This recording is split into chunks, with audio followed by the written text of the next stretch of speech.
Hello world, Krista here with Books and Jams, and today I am here to tell you books 11 through 20 of books that I've read in middle grade March.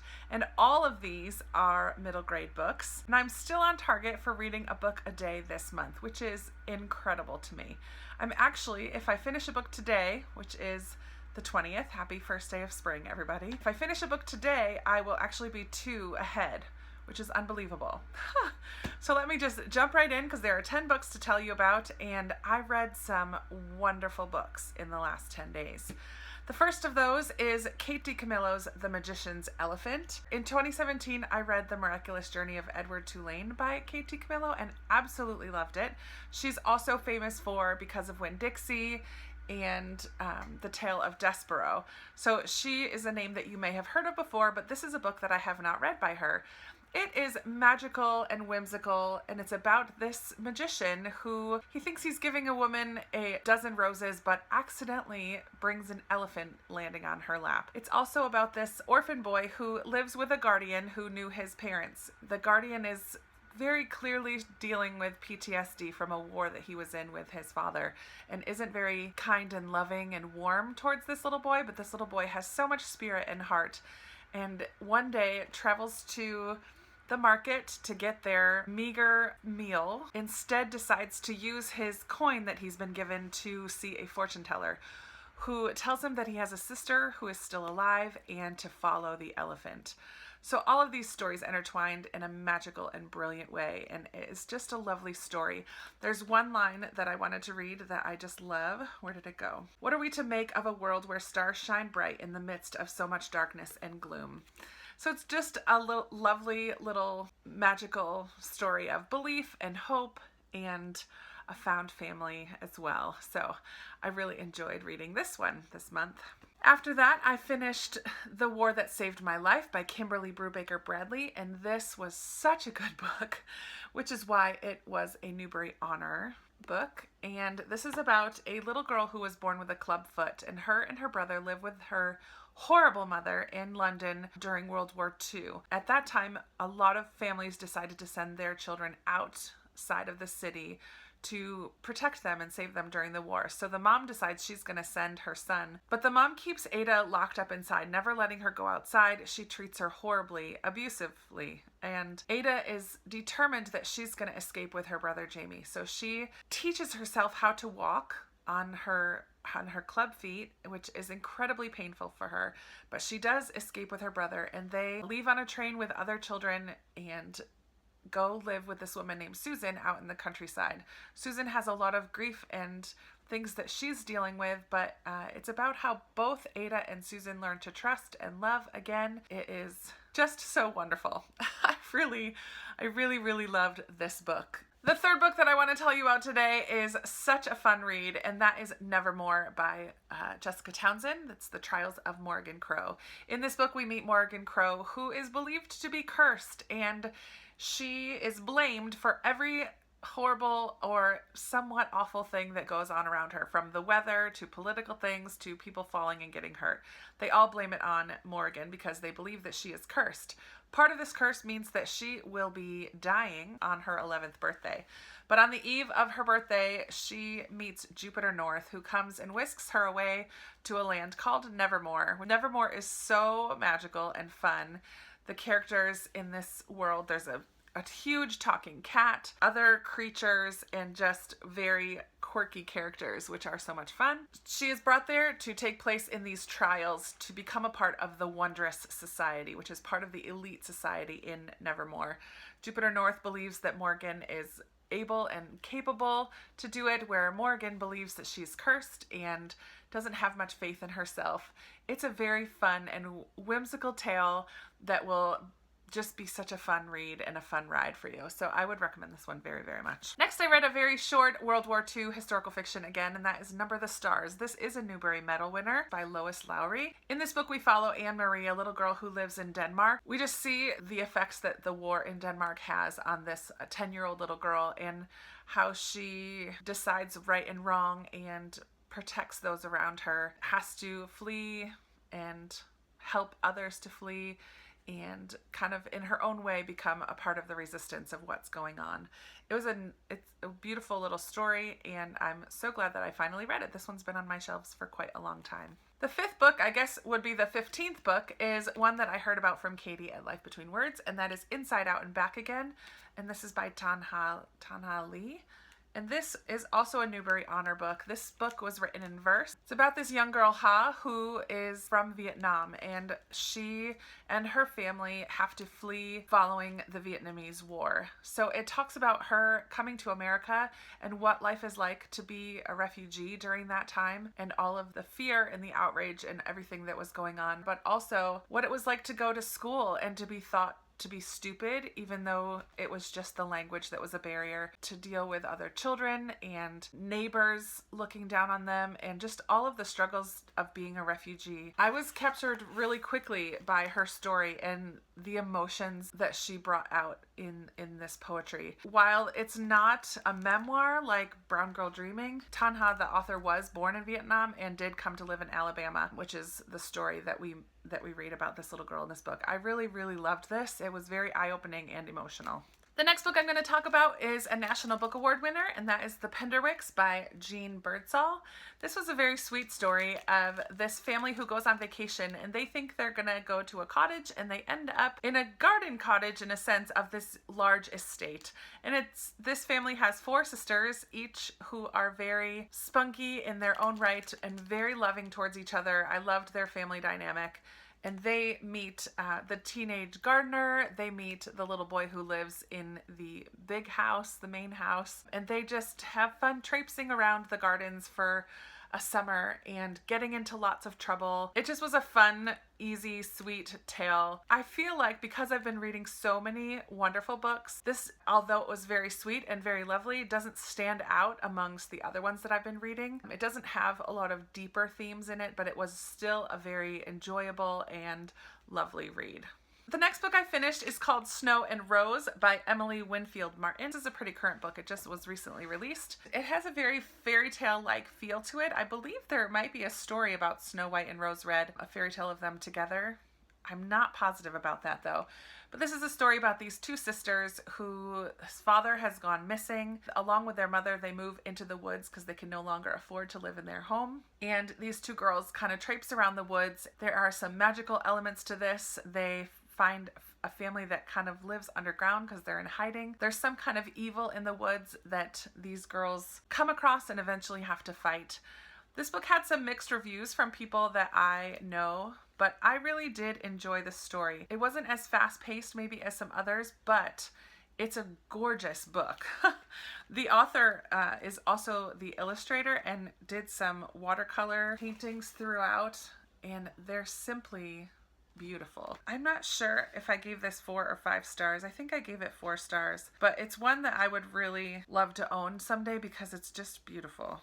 I mean, there's full page illustrations in it as well. I really did like this one. It's not up there amongst my favorites, but it was a really good read. The next one that I'm going to talk about you may have seen in my Try a Chapter tag, and that is Amina's Voice by Hannah Khan. This book tells the story of Amina, who is a Muslim girl in middle school, and her best friend Sujin, who is Korean. I feel like it's an excellent book for middle schoolers. So middle grade books are written for children around the ages of 8 to 12.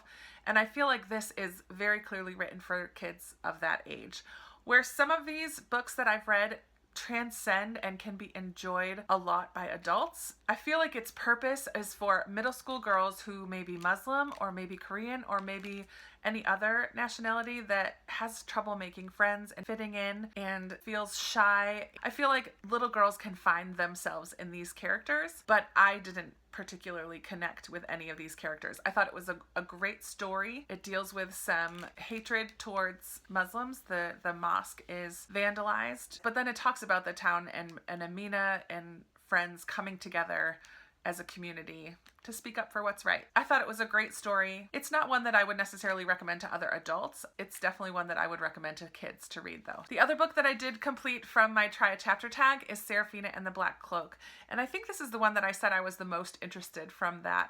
And the reason is because it is so very different from anything else that I read this month. I feel like this is almost like horror for middle schoolers. There's a huge creepiness factor. It's about this girl, Serafina, and her dad, who live in the basement of the Biltmore, and she is kept hidden from everybody else. And we're not fully aware until near the end of why it is that she's kept hidden, but she's not allowed to let anybody see her. But she has some special abilities to see at nighttime and can creep around. Her job is the chief rat catcher. But one night she sees this man in a black cloak attack or kidnap, in a way, a little girl. And when the cloak wraps around the girl vanishes. And Serafina witnesses this. And she is almost caught by this man as well.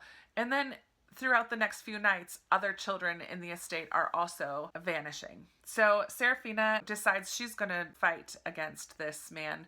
And she becomes friends with one of the little boys who's there, which is her first friend ever. So that storyline of friendship was really sweet. I loved the relationship between Serafina and her father, and just the fighting against the darkness and the evil. It was definitely darker and creepier than anything I've read this month, but I think because of that, I really enjoyed it. It wasn't overly scary. I know at the very beginning it gives off vibes of pedophilia, like this man in the black cloak is going to do horrible things to the children. Although it gives off that vibe at the very beginning, that's not what happens. So if you've read the beginning of this and you thought that and you set it down, that's not what actually happens. So maybe give this another try if it sounds interesting to you. I really enjoyed it. Then we have what has become my favorite read of the month so far, Beating Out the Wish Tree, which I talked about in my first 10 books. And that is Echo by Pam Munoz-Ryan. This is a chunker of a book, but it reads so quickly and it is so, so wonderful. Oh my goodness. I really love in this book that it is such a mixture of fairy tale and historical fiction. So we begin and end with this story of these three sisters. This king wants to have a son to pass down his throne to, instead has daughters, and so he sends these three girls to live with a witch in the woods. I don't want to tell all of it, but their soul gets captured into this harmonica. So we have this tale of these three sisters and this harmonica that kind of runs all the way through. Music is a huge theme of this book, so if you listen to audiobooks, this would be a fantastic one. I kind of did a mixture of the audio and reading it, the physical copy. So we meet these three children. Frederick is in Germany, and he is very musical. He has a facial deformity. His mother has passed away. He lives with his father, and his sister is in the picture as well. His father is kind of a dissenter, a Nazi dissenter. He doesn't agree with Hitler at all, which puts them in danger. So there's that story. But then in the middle section, we follow these two brothers, Mikey and Frankie. They're in an orphanage. They were raised by their grandmother until she passed away, and were also very musical, and they get a hold of this harmonica. So we follow their attempt to find love and find a family, and we follow their fight to stay together and not be separated. And then the final story that we have is Ivy, who is the child of a Mexican migrant worker in California. And Ivy and her parents move onto this farm, which has been vacated by a Japanese American family who was forced to relocate to a Japanese internment camp. And so Ivy's father is going to take care of the land and hopefully find a permanent home there. Ivy is also a very musical person, and so music runs all the way through, which if you follow my channel at all, you know music, I say, is my heart language. I love music. So I love that that was a major theme of this. I love all of the characters and the relationships that are developed in this book. I love the way Pam writes these three stories of Friedrich and then Michael and then Ivy, and then weaves them all together at the end in such a beautiful way. It's so heartwarming and so tender. I just felt so tender, I think is a good word, when I finished the story. It was really beautiful. If you like historical fiction at all but don't read middle grade, this is one that might be a lot of fun for you. It just was really lovely. It was really lovely.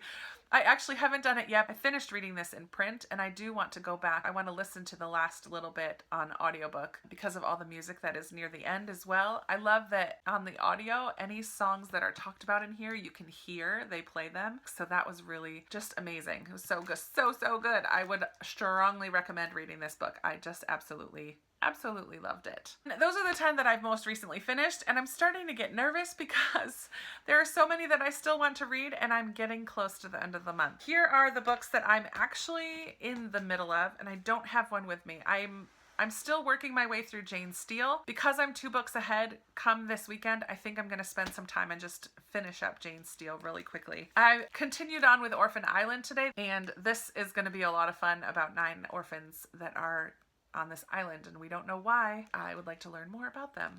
I also received this in the mail from Lisa at Books and Smiles. Thank you so much, Lisa. That was a wonderful surprise.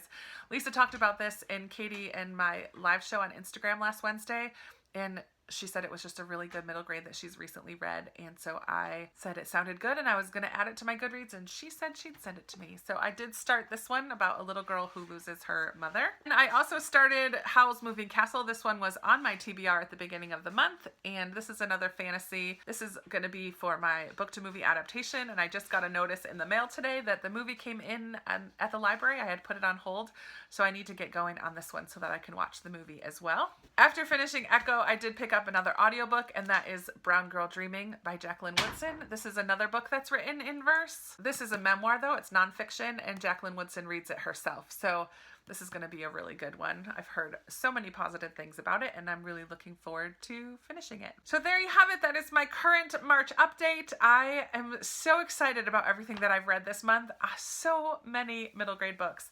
And I keep hearing from some of you that you've dived into middle grade, maybe for the first time, or since you were a kid, you haven't been reading any and have found some really good ones. And that makes my heart very happy. So keep telling me what you're reading. I love hearing about it. Chat with me about any of these down below if you've read them or they sound interesting to you. I love chatting with you in the comments. Be sure to give this video a big thumbs up and subscribe if you haven't already. I promise I don't read middle grade all the time. I know a lot of you have come to my channel this month because of Middle Grade March, and while I do love middle grade, this is a particularly different month than my normal reading. I am obviously focusing on middle grade this month, but I do read a lot of other things too. So stick around if you are just stopping by and thinking, wait, I don't really read middle grade, maybe this is not a channel for me. Stick around because I don't always read middle grade, but I'm loving it this month. I'll be talking to you in another video soon. Bye!